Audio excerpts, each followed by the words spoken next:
नमस्कार दोस्तों, नवीन है। आज हम लोग ना एक ऐसे टॉपिक करने जा रहे हैं जिसमें ज़्यादा कुछ है नहीं। अगर आप इसका स्क्रीनशॉट भी ले लेंगे तो काम हो जाएगा। तो क्यों ना एक स्क्रीनशॉट ले लिया जाए। हाँ, देखिए स्क्रीनशॉट ले लिए, इतना ही काम है। अगर आपके पास टाइम नहीं तो आप इसको भी पढ़ के काम कर सकते हैं। बट अगर 5 मिनट मेरे साथ रहेंगे तो अच्छा लगेगा, आपको भी हमको भी। तो चलिए शुरू करते हैं। ये देखिए पटना कलम पेंटिंग है। तो ये पटना कलम पेंटिंग के बारे में, पटना कलम पेंटिंग जो है कि पहले ये देखिए कॉमन लॉ का पेंटिंग है। ये आप दिमाग में रखिए और आगे चलते हैं, ठीक है। The subtle genius of Patna Kalam resides in its quiet observation of life, ठीक है ना। क्वाइट ऑब्जर्वेशन ऑफ लाइफ मतलब लाइफ के छोटा छोटा चीज को देखता है। Where the brush captures fleeting gesture with spontaneity, ठीक है ना। तो ये देखिए, तो ये फ्लीटिंग जेस्चर मतलब समझ रहे हैं ना कि वो जेस्चर जैसे मैं ऐसे कर रहा हूँ और फिर अगले मोमेंट में ऐसे कर रहा हूँ, तो मतलब कि अगर उसको आप कैप्चर नहीं करेंगे तो वो अगले मोमेंट ही गायब हो जाएगा। तो वैसा बात कर रहा है इसमें, ठीक है ना। Fleeting gesture of the spontaneity. Spontaneity आप देखिए, स्पॉन्टेनिटी मोदी वाला मत समझिएगा, वो पहले से कहा हुआ रहता है। जहाँ जहाँ कैमरा उधर उधर देख लेता है तो वो नहीं होता है स्पॉन्टेनिटी। वो कैंडिड पिक्चर अलग होता है कि आप कुछ कर रहे हैं, फोटो खींच लिया गया, वो अलग होता है। मोदी वाला से कंफ्यूज नहीं होने का। देखिए, तो ये कौन बोला कि बी एन गोस्वामी बोले हैं, ठीक है। तो हम पहले से आपको बता कि अगर 7 और 8 मार्क्स का क्वेश्चन है तो फिर क्या करेंगे।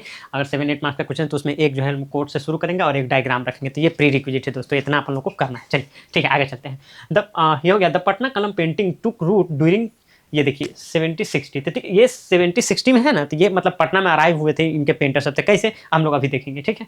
And focus on the scene of everyday life, ठीक है ना। एवरीडे लाइफ के सीन पर ये फोकस करते हैं, ठीक है। सीन ऑफ एवरीडे लाइफ दस becoming the art of common. तो यही हम आपको बताना चाह रहे थे कि ये आर्ट ऑफ कॉमन है। मतलब जनरली आर्ट मतलब ये होता है कि राजा महाराजा सब अपने सुख सुविधा और इस सब के लिए अपना अपना उनका अपना मन को अच्छा लगे इसलिए अपना ये करके रखते हैं, पेंट उंट करके रखेंगे, अपना पोस्टर सब बनवाए, जो भी करें। लेकिन ये कॉमन लोगों का है, समझ, आम आदमी का मतलब जिंदगी है। जैसे आप बोलते हैं ना बुर्जुआ अनपोलिटरेट, तो वो बुर्जुआ लोगों का नहीं है, ये पोलिटरेट लोगों का है, गरीब लोगों का है, ठीक है ना। तो ये चीज़ है। तो ये हाँ, ये क्या है, आर्ट ऑफ कॉमन। अब माइग्रेशन ऑफ द पेंटर, अब इसमें हम लोग देखेंगे यहाँ पर कि माइग्रेशन ऑफ द पेंटर मतलब पेंटर कैसे माइग्रेट किए थे। देखिए पहले तो ये राजपूताना जो वहाँ पर रहते थे, वहाँ पर ये पेंटर सब रहते थे। अब क्या हुआ ना, अब देखेंगे ड्यूरिंग 1585 में, देखिए यहाँ पर लिखा हुआ ना ड्यूरिंग अकबर्स रेजिम। तो अकबर रेजिम में जो मूवमेंट होता है ना वो ए वाला है। देखिए ए को हम यहाँ से ए से डिनोट कर दिए हैं। तो राजपूताना से आगरा जो आया है ना, अब यहाँ पर आप देख भी सकते हैं। तो राजपूताना से आगरा जो आया है तो ये कब आया है, तो ये ड्यूरिंग अकबर रेजिम में आया है, ठीक है। कब, तो 1500। यहाँ पर आप लिख सकते हैं कि राजपूताना टू आगरा। तो ये यहाँ पर लिख सकते हैं। फिर यहाँ पर देखिएगा कि ड्यूरिंग बंगाल राइज। अब बंगाल देखिए, मुर्शिदाबाद जो है बंगाल वाला रीजन, तो वो मतलब पहले आप देखेंगे ना ये मैप इस तरह से क्यों बनाए हो तुम, अरे पहले सब अफगानिस्तान पाकिस्तान बांग्लादेश सब इसी में था तो इसीलिए ऐसा बनाए हैं, ठीक। तब देखिए, तो ये देखिए, तो ड्यूरिंग बंगाल राइज, तो ये यहाँ पर बंगाल राइज में फिर यहाँ पर चल जाते हैं। क्योंकि देखिए वो ये अकबर ऊपर था तो ठीक है, लेकिन जब औरंगजेब वगैरह आता है ना तो यार वो मतलब थोड़ा सा जन्मे करते हुए थोड़ा सा उस तरह का रूलर था कि वो आर्ट एंड आर्किटेक्ट को उतना वैल्यू नहीं करता था, ठीक है। तो वो चीज़ है। तो ये यहाँ से फिर कहाँ पर, ये मुर्शिदाबाद एंड ऑल इधर आ जाते हैं। फिर देखिएगा बंगाल स्टार्टेड टू डिक्लाइन। तो अब देखिएगा मतलब 1760 में अब मतलब रिवोल्ट वोल्ट हो जाता है, जो 1757 वाला क्रांति हो जाता है, ठीक है ना। तो ये वाला प्लासी के युद्ध के बाद जो है ना कि यहाँ ये डिक्लाइन करना शुरू करता है। तो ये डिक्लाइन तो हाँ मतलब जो पहले के उसमें जो रहते थे तो वो लोग तो हार गया, तो फिर अंग्रेज लोग ना आ गया तो वो लोग उतना ये नहीं करता था। तो इसीलिए ये लोग मुर्शिदाबाद से पटना की तरफ ये लोग मूव कर गए, ठीक है ना। तो इसीलिए हम यहाँ पर लिखे हैं टुक रूट ड्यूरिंग द ये 70-60, ठीक है। अब देखिए यहाँ पर देखिए फीचर ऑफ द पटना कलम पेंटिंग। पटना कलम पेंटिंग का थोड़ा सा फीचर देख लेते हैं दोस्तों। तो ये फीचर्स में आप देख लेंगे कि क्या है कि मतलब सेंटर्स, तो सेंटर्स कहाँ पर है, तो पटना रहा है, बगल में दानापुर है वो है, अब बगल में ही आ रहा है वो है, ठीक है ना। तो दानापुर भी बगल में है, 10-12 किलोमीटर इस तरह से आ रहा है, तो 1 घंटा लग जाता है।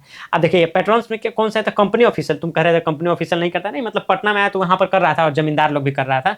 तो इधर तो समझ रहे जमींदारी तो पूरा ना है, अभी पूरा ऐसे ही है। 65% लोग लैंडलेस है और जिसके पास जमीन है उसी लोग के पास जमीन है। तो वही वाला तो कहानी अभी भी चल रहा है। तो कंपनी ऑफिशियल है, जमींदार।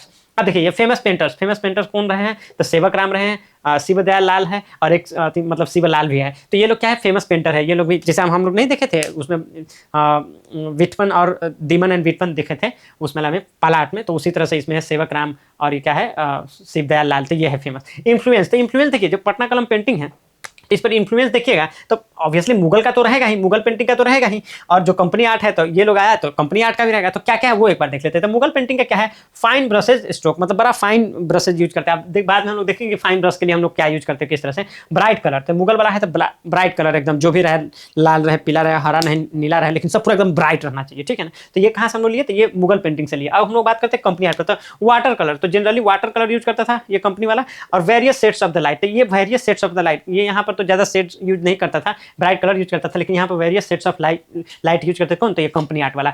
एंड ये चिड़िया चुनमुन बट सबका बड़ा ही इसमें ये मतलब ये कंपनी वाला सब यूज करता था। अब देखिए टाइप इसका मिनिएचर है। मिनिएचर, हाँ मिनिएचर वाला हम लोग नहीं देखे, पालार्ट से मिनिएचर का मतलब समझिए तो फाउंडर ऑफ मिनिएचर पेंटिंग तो पालार्ट को ही कंसीडर किया जाता है। तो उसी तरह से देखिए तो टाइप क्या है इसका, मिनिएचर वाला है। सब्जेक्ट में देखिए तो एवरीडे लाइफ, तो ये हम लोग तो पहले ही बात कर लिए थे कि common the art of common है ये, तो वही सब्जेक्ट में क्या है, एवरीडे लाइफ है। जैसे आप देखिए होली हो गया, रिवर साइड का स्पोर्ट्स हो गया, आइडल सेलर हो गया, आप देखिए कि मतलब ये उसके अलावा छठ पूजा करते हुए लोगों का मतलब ये है अरक उरक देते हुए वो फोटो सब है।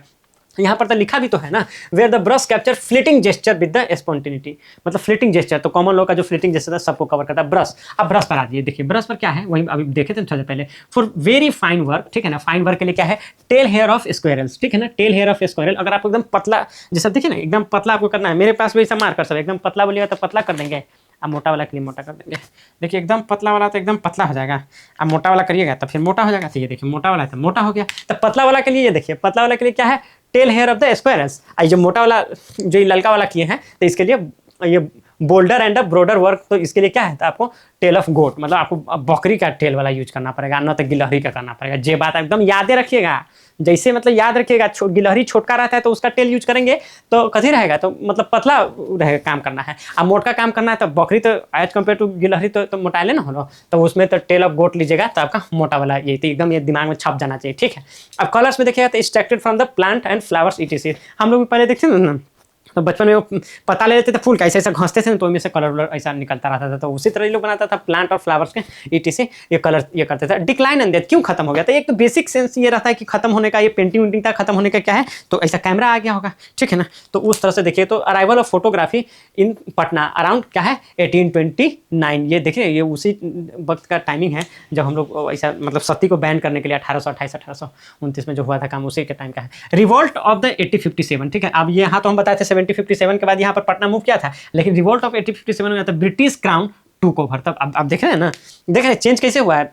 1757 में जो हुआ क्रांति, तो उसके बाद जो है किसी ये पटना आया, लेकिन देखिए एग्जैक्ट 100 साल बाद क्या हुआ कि रिवोल्ट ऑफ 1857 आया था। इस तरह से भी आप क्रोनोलॉजी बैठा के आप इसको याद रख सकते हैं, समझे सर। तो इसको रिवोल्ट ऑफ 87 तो क्या है, ब्रिटिश क्राउन टूक ओवर, तो Patna Kalam lost some of its greatest patrons. तो वहाँ पर भी जो लोग जो मतलब ब्रिटिश ऑफिशियल भी थे, क्या वो करप्शन वर्प्शन तो बहुत करता था, पैसा वो लोगों के पास ज़्यादा था, तो जो भी अपना घर जाता था तो कहता था थोड़ा सा बनाओ हमारा पिक्चर उक्चर, थोड़ा यहाँ का लोकल पिक्चर हमको दो कि वहाँ पर दिखाएंगे कैसे हम लोग रहते हैं, क्या है माहौल क्या है, तो देखते ही होंगे ना। तो माहौल क्या है जानने के लिए वो लोग बहुत पेंटर लोग का यूज करते होंगे। लेकिन जब ये रिवोल्ट हो गया तो ब्रिटिश ऑफिशियल्स भी ऐसा मतलब उन लोग को भी जाना पड़ा, या करप्शन कम हो गया, ब्रिटिश क्राउन आ गया, तो वो थोड़ा सा चेंजेस है यहाँ पर। अब देखिए उसके बाद ये हो गया आपको death of veteran artist. Veteran artist आपको हम बताए थे ना, यहाँ पर जो सेवक राम हो गया, शिव दयाल लाल हो गया, तो यहीं पर देखिए शिव दयाल हो गया, शिवलाल हो गया, सेवक राम हो गया, तो ये सब के डेथ के बाद ये डिक्लाइन हो गया। तो अब ये देखिएगा एक बात यहाँ पर, ये सब जब ये है ना फोर्थ वाला हम है ना डिस्कशन करना हमसे बाय मिस्टेक छूट गया है कि डिस्टिंक्टिव एस्पेक्ट में देखिएगा कि ये कैसे अलग था। तो इसमें देखिएगा कि प्लेन बैकग्राउंड,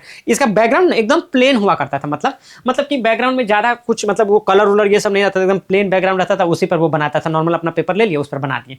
अब और क्या हुआ कि अपार्ट फ्रॉम दैट ये फोर्थ का ये है, आप थोड़ा सा ये सॉरी फॉर द इनकन्वीनियंस, ये फोर्थ का ये है, फोर्थ का भी आपको यहाँ पर दिख जाएगा। फोर्थ के भी में no elaborated landscape. No elaborated landscape का मतलब ये है सर कि मतलब पहाड़ झरना ये सब जो है ना पीछे नहीं है, नदियाँ पहाड़ झरना ये सब पीछे नहीं है, पीछे मतलब नॉर्मल जो जैसा दिख रहा है वैसा ही रखता था, ठीक है ना। सी में देखिए पेंटेड डायरेक्टली विथ ब्रश, ये इसको ना डायरेक्टली ब्रश लेकर सीधा पेंट करना शुरू कर दिया जाता था। ये नहीं कि मतलब उसमें without using pencil to first draw and sketch. हम लोग भी आप कुछ ड्राइंग करना होता है तो पहले पेंसिल से ऐसे करके बना लेते हैं, खैर हमको तो आता नहीं, हम ऐसे झूठ बोल रहे हैं, ठीक है। और तब जैसे कि जो करता है वो तब स्केचिंग फाइनल करता है, तो उसको कजली स्याही बोलते हैं, ठीक है ना। क्या बोलते हैं उसको, कजली स्याही बोलते हैं। तो इसको ना याद रखिएगा, ये वाला ऐसा ऐसा कुछ अलग से लिखिएगा ना, तो क्या है कि एग्जामिनर को भी लगता है कि हाँ किसी बंदा पढ़ उड़ के आया तो थोड़ा सा एक आध मार्क ज़्यादा दे देता है, तो उसको इस तरह से लिख लीजिएगा। तो ये फोर्थ था, ये छूट गया था, तो ये बता दिए। अब हम लोग आते हैं कंक्लूजन पर। कंक्लूजन में देख लीजिए, द पटना कलम painters recorded the everyday life of common people, ठीक है, everyday life of common people in their works, ठीक है, अक्रॉस जनरेशन। अब देखिए अक्रॉस जनरेशन कह रहा है, कहाँ से कहाँ तक, आप लोग खुद देख सकते हैं कैसे हैं। These painters continue to celebrate the cultural fabric of 90th century Patna that would have otherwise remained unknown and only imaginary. मतलब एकदम बहुत मतलब इमोशनल ऐसा करके आप समझिए, तो ये कंक्लूजन हो गया कि अदरवाइज वो सिर्फ हम लोग ये बात ही करते रहते कि पटना उन दिनों ऐसा दिखता था, भिखना पहाड़ी ऐसा दिखता था, ठीक है ना। हमारा जो मतलब जेपी गोलंबर है उधर, तो वैसा दिखता था, लेकिन अब तो क्या है वो कैप्चर किया हुआ, ऐसे तो आपको मिल नहीं सकता। लेकिन हाँ, आप जाइएगा म्यूजियम में तो देख तो एटलीस्ट सकते हैं कि at that time how like no our Patna look like, तो वो चीज़ें हैं। अदरवाइज देख रहे हैं कितना अच्छा लिखा है, otherwise remain unknown and only imaginary, great. तो बहुत अच्छा कंक्लूजन है, इसको इसे भी याद कर लीजिएगा, ठीक है।